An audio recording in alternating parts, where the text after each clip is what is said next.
Hi, my name is Rob Stoklosa. I'm an application engineer with TPM out of Raleigh, North Carolina.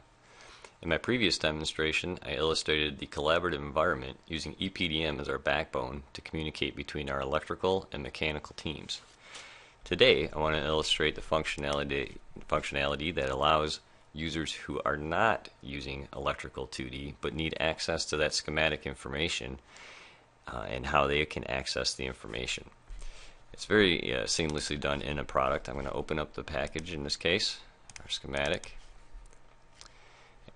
and I've added in an extra circuit that we need to modify our existing PDFs and documentation to reflect. So in this case, we've got our new circuit in place, and we're just going to select on our Export tab. Many of you are familiar with the eDrawings application, and yes, we can export to that. That is definitely a preferable method, and it works great. But many of our clients are using PDF format to standardize throughout their company. So today I'm going to go ahead and export this to a PDF file. You can see that it's our old friend, the print dialog. However, you do have some information for how you want to format the way the PDF is going to look. We can put hyperlinks in here, which is what I really want to illustrate. We can export them to one book, maintain a orientation if we want, and also export specific pages if that's what our goal is as well. So in this case, I have a nice preview to make sure that everything is in there that I want, and we're going to go ahead and locate where we want to put this.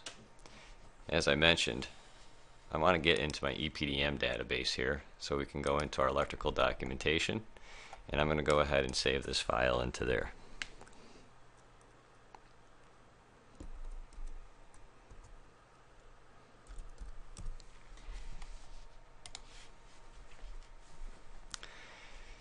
As this file is generated, it's going to be maintained now in our EPDM database, taking on the workflow and structures of everything else in there.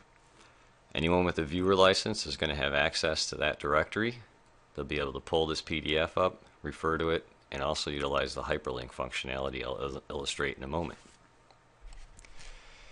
So here's a preview of our PDF that we created. You can see that it very much mirrors what we saw in our SolidWorks 2D environment.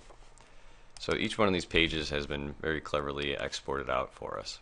However, you'll notice here that eventually I'm going to want to do some troubleshooting on a circuit, maybe look at a cable or a component, and I need to understand how the schematic or how that circuit goes together. By clicking through each one of these symbols, you'll see that I have a hyperlink that will take me to additional information pertaining to that particular symbol. Vice versa, I can go from my line diagram into my schematic and then back out to the line diagram. It's a very handy tool for communicating your information for those that do not have access to your SolidWorks 2D application. I hope you found this helpful. Thank you and have a great day.